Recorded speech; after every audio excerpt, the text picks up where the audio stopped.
Bonjour à tous et bienvenue à suivre notre nouvelle française. Les titres.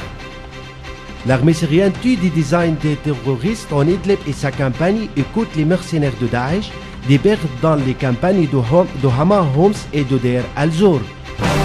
Yémen, raid et destruction.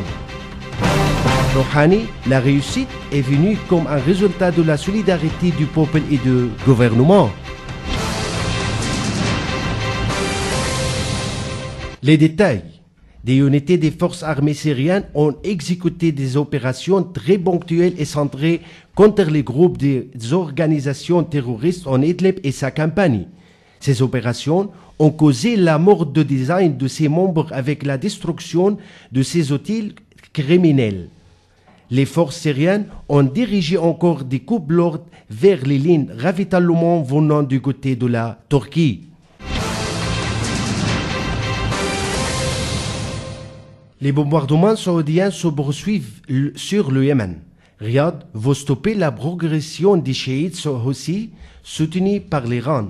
Samedi, le conseiller saoudien a indiqué que l'armée et les forces spéciales dans la marine saoudite exécutent des opérations précises, en ajoutant que les forces spéciales ont fourni les partisans du président yéménite Abdrabbu Hadi Mansour en Aden, considéré comme l'une des grandes villes du sud par des armes et des outils de la connexion.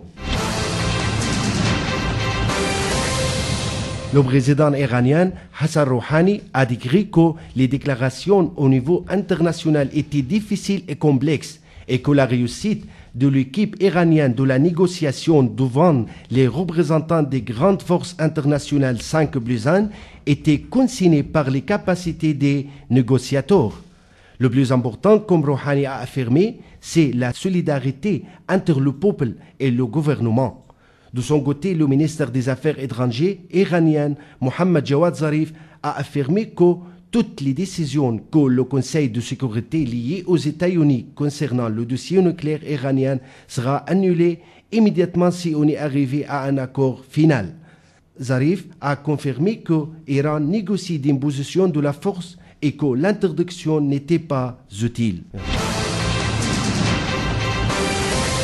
En Russie, le ministère des Affaires étrangères russe a affirmé que la réoccupation des relations complètes entre la Russie et l'Union des Européens contribuera à résoudre les questions au niveau du monde.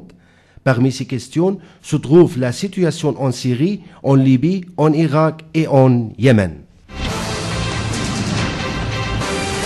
Merci à vous suivre notre nouvelle française et on vous souhaite le bonjour. J'étais avec vous, Mahmoud Qabba.